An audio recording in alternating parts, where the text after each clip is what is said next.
सतनामा पिता कैसे यथा का कहानी है, यथा का कहानी। ओ सतपुरा से बोले बेटा यथा का कहानी है, कथा कहानी है। सतनाम पुरख है, सतनाम पिता कथे। अरे वहाँ की यथा कहानी है। आओ। और वहाँ के रहने वाले कौन है? वो मनखे मन है। वो का है? मृता लोग के हंसा मन हम माया मालिक प्राणी है, माया मालिक प्राणी है। ओ मृता लोग के हंसा मन हम माया मालिक प्राणी है, माया मालिक प्राणी है। ये माया मालिक प्राणी है, माया मालिक प्राणी है, माया मालिक प्राणी है, माया मालिक प्राणी है। ये माया मालिक प्राणी है, माया मालिक प्राणी है, माया मालिक प्राणी है, माया मालिक प्राणी है। अरे वो माया में रह के क्या करते? झूठा बोलते हिंसा करते जीव के बलि दे देते, झूठा बोलते हिंसा करते जीव के बलि दे देते। देवी देवता लाया पंचांग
निरंजन अष्टंगी हम माया ला फैलाए है, माया ला फैलाए है।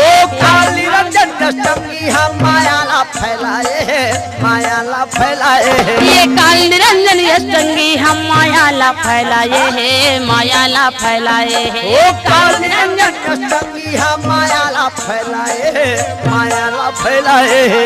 64 काला 360 तीरथ बनाए हैं, तीरथ बनाए हैं। ओ 64 काला 360 तीरथ बनाए हैं, तीरथ बनाए हैं। ये तीरथ बनाए हैं, तीरथ बनाए हैं, तीरथ बनाए हैं, तीरथ बनाए हैं। ये तीरथ बनाए हैं, तीरथ बनाए हैं, तीरथ बनाए हैं, तीरथ बनाए हैं। ए सहजन काहे पिताजी? काल निरंजन अष्टंगी के कहूँ भौजार ल कहूँ बच गए। हाँ।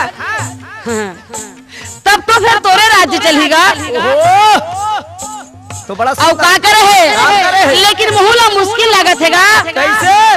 अरे 2 टन 4 टन होती तो बन जाती, अरे 10-20 होती तो ना बन जाती।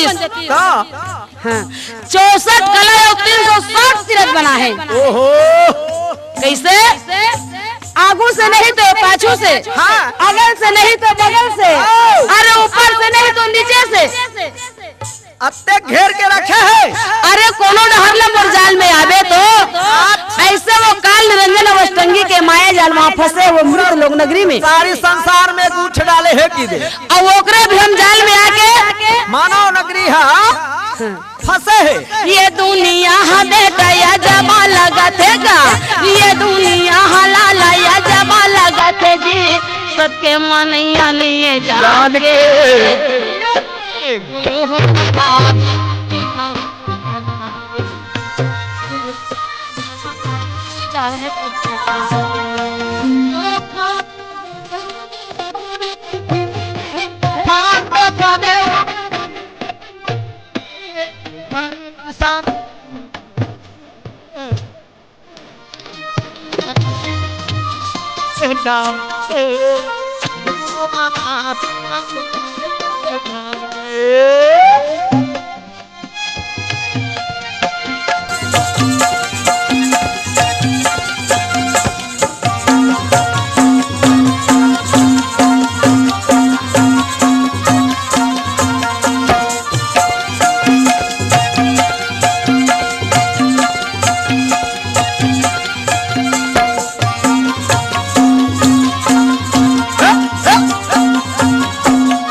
सच के शब्दाला करो, सच के शब्दाला करो, सतारा सौदा करो, सच के बोली ला बोलो, सच बोली ला बोलो, ये सतारा सौदा करो, सच के बोली ला बोलो, सच के बोली ला बोलो, सतारा सौदा करो, सच बोली ला बोलो, सच बोली ला बोलो। ये शब्द में बेटा यमरी तरह से घोलो, यमरी तरह से घोलो, शब्द में पापा यमरी तरह से घोलो, यमरी तरह कैसे यमरी तरह से घोलो, यमरी तरह से घोलो, यमरी तरह से घोलो, वाह जी वाह, कैसे यमरी तरह से घोलो, यमरी तरह से घोलो, यमरी तरह से घोले, यमरी तरह से घोले। सबके बाजार लगे है संतो भाई मोहर, सबके बाजार लगे है संतो ज्ञानी मोहर, कर ले हूँ सौदा सत्य नाम के।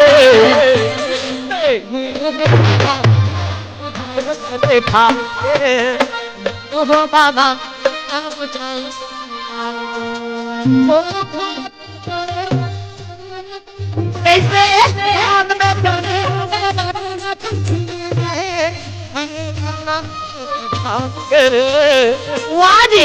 ओहो बाबा पीड़ा ऊंचाए बाबा पीड़ा ऊंचाए सत्य बाबा बीड़ा ऊंचाए सत्य नाम के।